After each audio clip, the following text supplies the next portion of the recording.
We first brought you this story back in January. A Granville mother launching a search for the daughter she gave up for adoption 49 years ago. As was very, very common at the time, it was a closed adoption, which means any information about the child has been kept sealed since 1969. By law, she was not allowed to know any identifying information about her daughter. 6 months have passed since the search began. 13 on your side's Brent Ashcroft has been following the process every step of the way and leads us off tonight with Our Michigan Life. Brent. Karen Campbell was a 20-year-old college student at Central Michigan University in 1968. She got pregnant. Rita Marie Campbell would enter the world May 25th, 1969.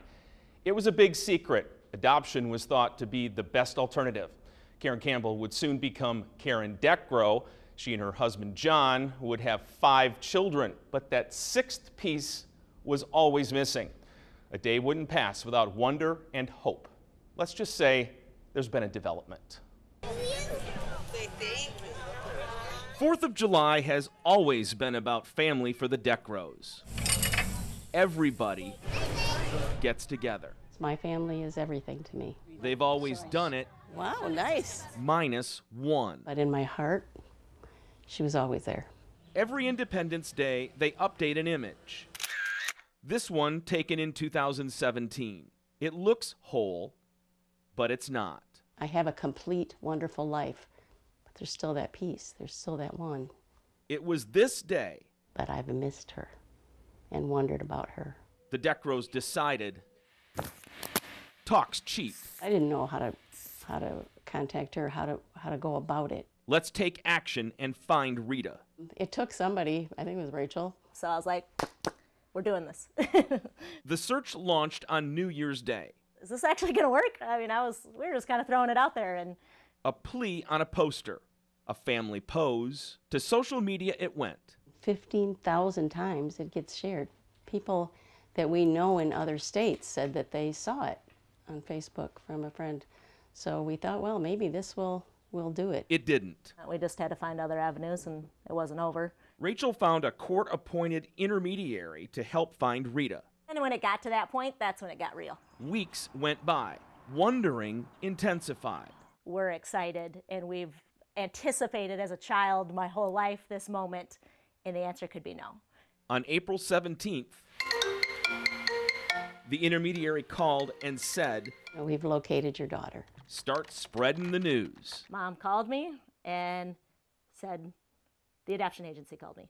And I was just like, what? I was freaking out.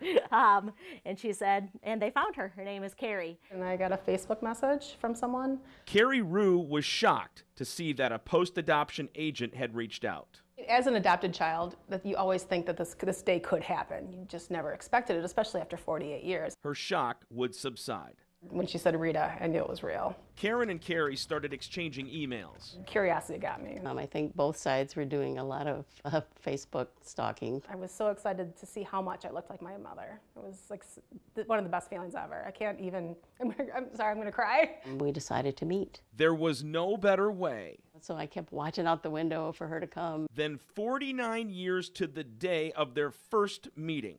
To make it totally Hallmark, we did it on my birthday. May 25th. So I went out and kind of met her halfway, and she says, hi, Mom, I'm home. I felt an instant connection to her right away. Well, then we just sat in here and talked and hugged and cried, and it was beautiful. I have to hug you first. That's right. Carrie's siblings couldn't wait for their turn to meet Big Sis. I was like, I just have to control myself so she thinks I'm normal. Because I'm just like, hi! And we're just walking up casually, and then we all hugged each other one at a time. Once inside, Grandma, Nice to meet you.